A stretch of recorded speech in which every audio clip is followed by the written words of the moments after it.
Nako, eto na po mga karibin natin. Gulat si Marcos Jr. at tagilid na. Nako, breaking news, Marcos Jr. at tagilid na sa Korte Suprema. Nako po, yan po ang ating alamin mga kabayan sa video ito. Pero bago po natin simulan yan, palike po muna ng video ito. Malaking tulong po yan. Maraming salamat po. At eto nga, bago po natin i-play yan mga kabayan, eto pasadahan po muna natin itong mga nagte-trending na mga balita dito po sa social media. Eto na po. Oo. Eto na po ang resulta ng foreign policy ni President Bongbong Marcos Jr. Kasi kung kinaibigan niya lahat, nga ni former President Duterte, friends to all, enemy to none. Di sana hindi tayo mamumroblema ngayon. Ito po ngayon ang problema ng ating bansa mga kabayan. Ayon po dito sa ang balita ngayon, Pilipinas nakiusap sa US na kung maaari bigyan tayo ng 6-month extension para makabili ng langis mula sa Russia. Ayan na. Kinumpirma ni Philippine Ambassador to the US, Babes Romualdez, na naipadala na ang kahilingan sa US State Department at hinihintay na lamang ang tugon. Grabe no. Malayo pa po ang June 12 pero naiisip ko na po yung pagiging independent ng Pilipinas kasi sa June 12 po, Independence Day po, sineselebrate po natin yan. Pero ngayon mga kabayan, dapat siguro sa June 12 ang i-celebrate po natin ay pagiging dependent Day to the US. Kung ba naman hindi kayo nagtatapang-tapangan kasi wala naman talaga tayong kakayahan makipagdigmaan sa China, kinaibigan nyo na lang sana, hindi pa tayo mahihirapan ngayon umangkat ng langis, di ba? Ay nako, you know what mga karibin natin, naiisip ko lang, kung si President Duterte pa po ang presidente, tapos nagkaroon ng oil crisis, you know what, hindi tayo mahihirapan. Bakit? Napakalapit lang ng China para tayo makaangkat. Diba? I'm not saying na magiging madali. Pero if we try, diba? Kung subukan po natin na makipagkaibigan. Kaso ngayon, ang nangyayari ganito. Inaway, persona non grata, kung ano-ano pang ginawa nila sa China. After that mga kabayan, sige naman po, China, pwede ba? Makabili kami ng langis sa inyo. Inaway mo tapos, diba? Kainsuka na naman kayo. Ay nako. Sayang. Katatapos lang po ng araw ng kagitingan, lahat po ng mga yumaong sundalo, ginugunita natin yung araw ng kagitingan because of what they did. Naging independent ang Pilipinas. Kunuhay. Maybe in words, di ba? Naging independent ang Pilipinas. Pero sa pagkakataong ito, nabibigyan po tayo ng idea that the Philippines, although tinaguriang independent, but still we are, kontrolado pa rin po tayo ng Amerika. And we are very dependent to the US. Whether we like it or not, yun po ang lumalabas mga kababayan based on the statement, Sabi pa nga dito ni Jose Manuel Romualdez, Philippine Ambassador to the US, we are working on it. Ayan, pinagtatrabahuan na po nila. Ito pong naging komento ng ating mga kababayan. Sabi po dito ni Jen Bell Mendoza Haas, teka, bakit ang US ang nakikipag-usap? Di ba pwede mag-direct ang Pilipinas tulad ng ginawa ni Duterte dati? O baka wala talagang kakayahan si Bangag? That's what I'm saying. Palakpakan po natin, Natumbok mo. Yan gusto kong iparating, hindi ko lang matumbok yan. Bakit kailangan pa natin magpaalam sa UN? Bakit kailangan po natin magpaalam? O, teka lang, magbibili po kami doon sa kabilang sa kabilang tindahan. Parang may utang talaga, di ba? Na-imagine nyo yung may utang ka sa isang tindahan tapos gustong-gusto mong bumili doon sa kabilang tindahan. So, magpapaalam ka muna dito sa aray ko po. Yan ang Pilipinas. Ha? Tapos puro kayo mga kurakot eh. Sabi po ni Jolan Bailina, wala ka bang foreign policy? Bakit kailangan mong humingi ng pahintulot sa Amerika na bumili ng langis mula sa ibang bansa? Correct. What is your foreign policy, Mr. President? It is time for us to know. Diba?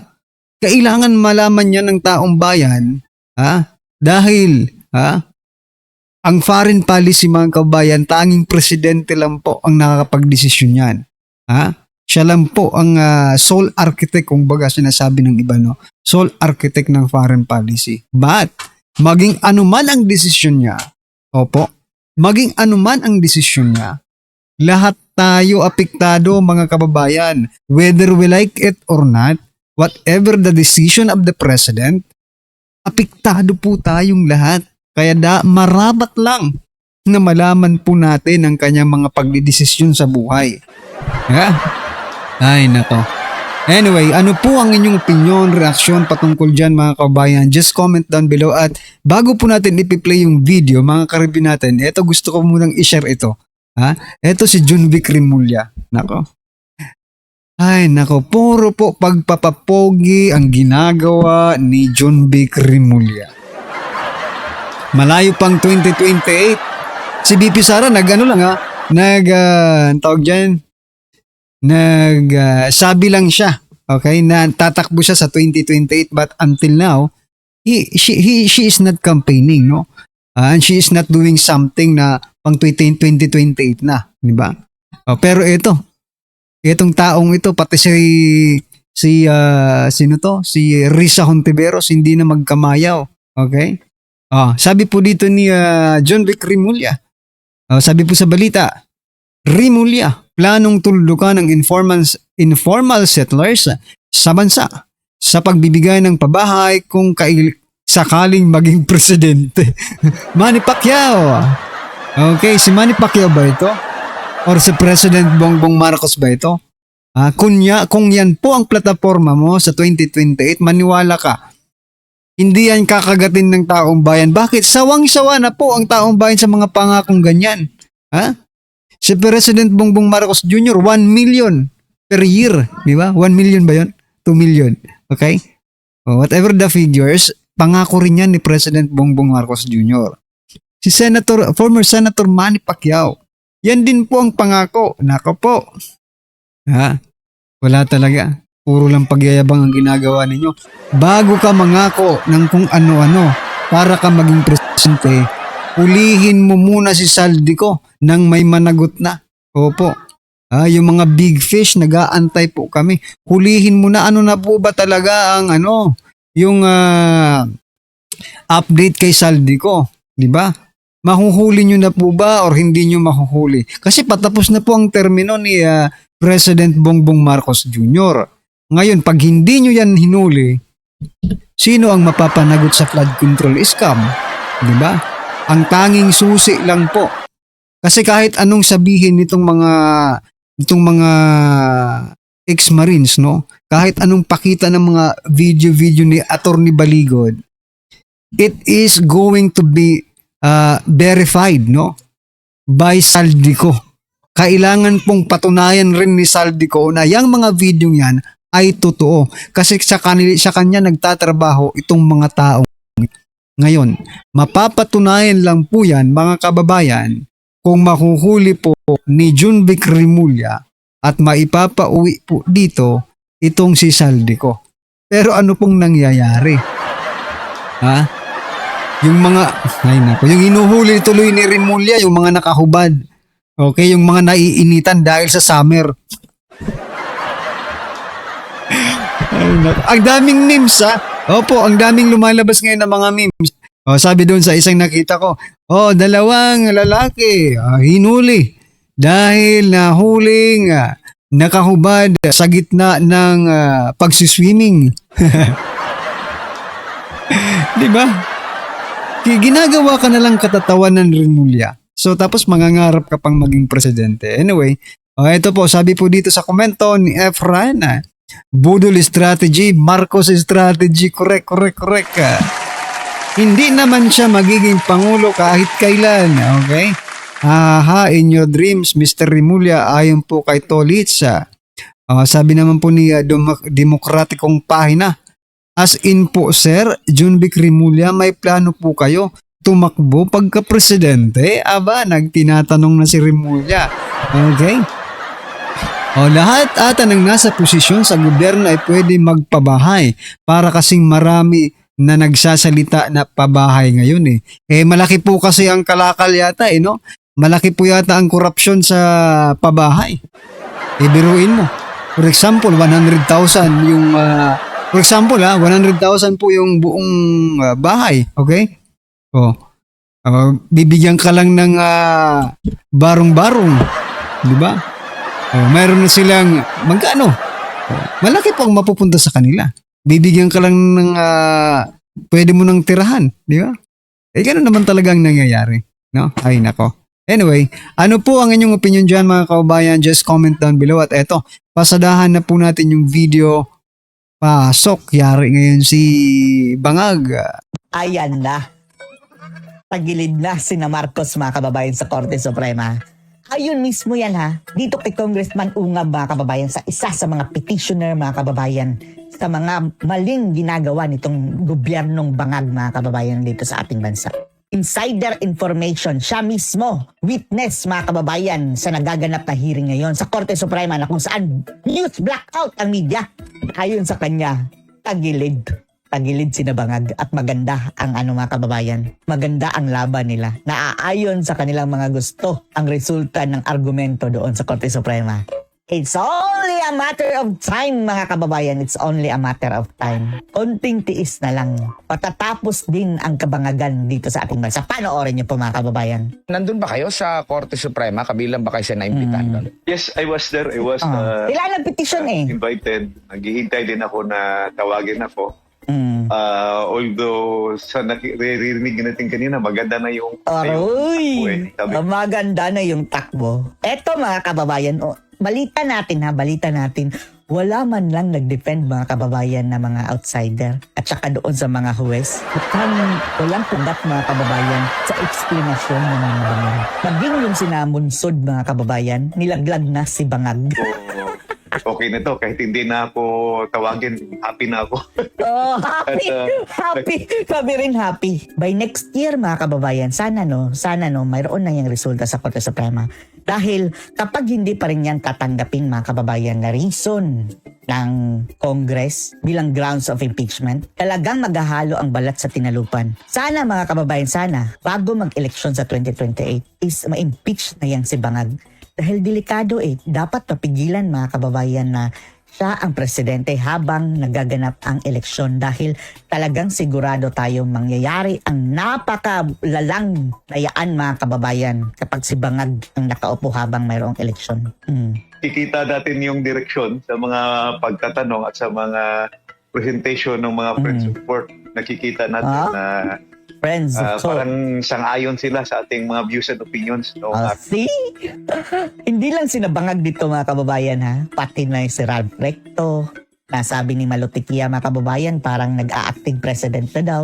Lahat sila. Magsama-sama yan sa kulungan. So I was there to help one group of petitioners. So happy ako na yung kanina yung program possibility of declaring unconstitutional the unprogrammed Ayan. at possibility of declaring unconstitutional yung automatic appropriations, particularly yung special accounts in the general funds at use of income in the general fund kung saan kanilang yung mga dapat ay automatic appropriations na. Plunder na ito mga kababayan. Dapat gagalawin na. Ginalaw pa rin at may Federal Conference.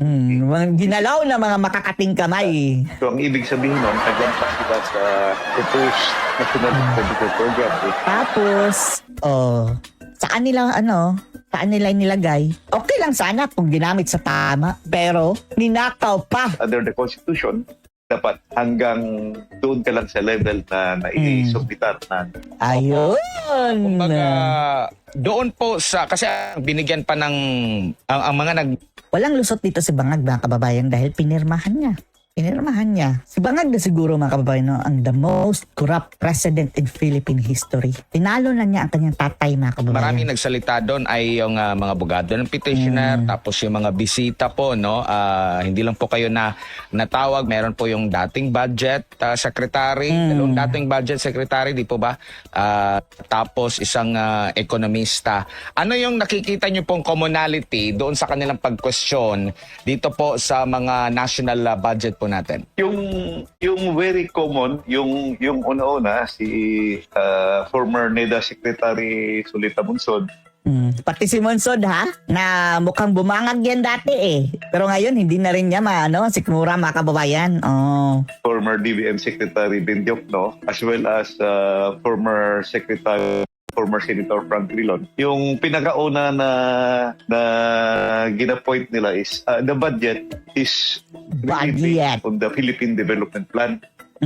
Yung lahat ng sinusulat doon sa budget, yun yung nakasaad sa plano. So, yung ginagawa ng Kongreso na binabago yung budget, ang pinaka-gist doon, halos pare-pareho sila ng komentaryo. Yung nilipat yung program PhilHealth. appropriation, Program. priority appropriation. Ang ibig sabihin nun, yung priority appropriations o program appropriation, yun yung pumasa na sa NEDA, pumasa na sa RDC, pumasa na sa DBCC, Development Budget Coordinating Committee. Kaya siya nasama sa National Expenditure Program. Inilipat nung Congress, particularly Lipat ng mga buhaya. BICAM, kasi hindi naman ginalaw sa House, hindi ginalaw sa Senate, doon na ginalaw nila sa Bicameral Conference. Yung sa Bicameral Conference Committee, yung na-mention mo kanina, ang laki-laki ng mga unprogrammed funds, no? Including the increases. So, malaki yung increases. Nilipat yung program appropriation doon sa unprogrammed. Tapos yung naiwan na fiscal space, ang ibig sabihin yung na-vacuum o For your information, mga kababayan, So yan mga karibin natin, no? Sa BICAM pala nagkakaroon ng hocus-pocus, mga insertion. Ito nga ang gusto kong itanong sa inyong lahat, mga karibin natin, no? Bakit kailangan pa ripasuhin ng House of Representatives, no?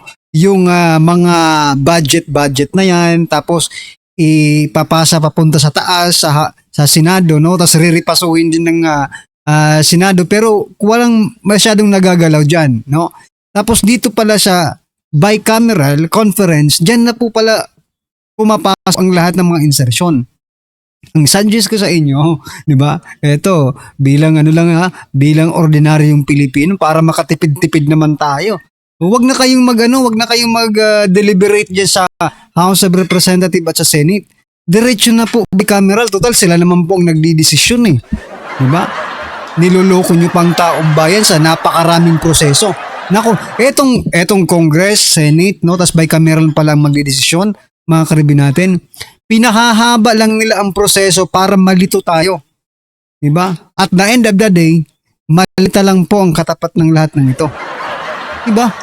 Ay, nako. Anyway, ano po ang inyong opinion dyan, mga kababayan? Just comment down below at syempre, huwag pong kalimutang i-like ang video ito. Malaking tulong po yan. Maraming salamat po.